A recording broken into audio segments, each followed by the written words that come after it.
Hello, welcome to week 4. There are 2 assignments due this week. First, please write an abstract that touches on the readings for the week. This is due Monday at 9 a.m. and is worth up to 2 points. Also, please review your classmates' abstracts and thoroughly respond to 2 of these. Additionally, respond to 2 responses no later than 9 p.m. Monday. We also have another paper, this time a case study, due Friday at noon.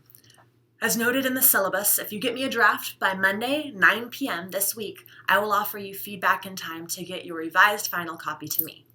Please email me this, both your optional draft and your final copy in a PDF format. The structure of this paper is outlined in the syllabus, but you are basically taking one of 3 case studies and writing on it. Just to briefly describe these cases, one deals with premarital sex, a second examines a dysfunctional marriage, and the third looks at issues of consumption, environmental preservation, and family life. These each have discussion or reflection questions at the end of the case studies. Don't feel the need to answer these in your case study paper. Instead, focus on the following format as it's outlined in the syllabus.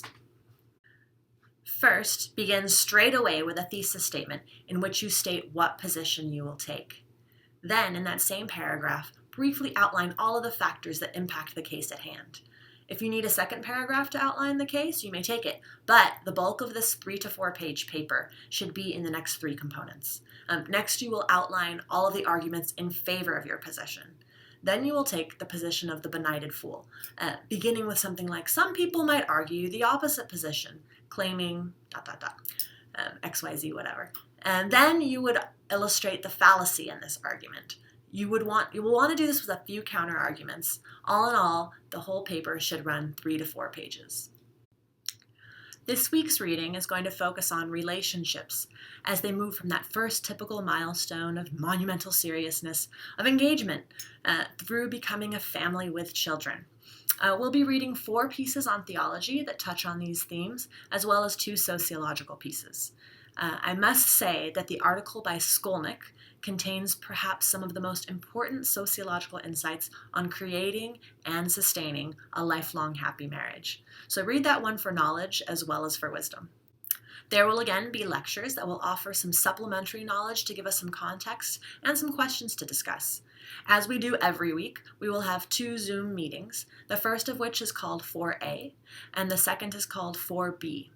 I love it when you can make these meetings, but if you cannot, please answer these questions as well as provide 2 responses and 2 responses in the designated discussion boards. As noted in the syllabus, the discussion postings for the first weekly discussion must be completed by 9 p.m. Wednesday, and the second weekly discussions postings must be fully submitted by 9 p.m. Friday.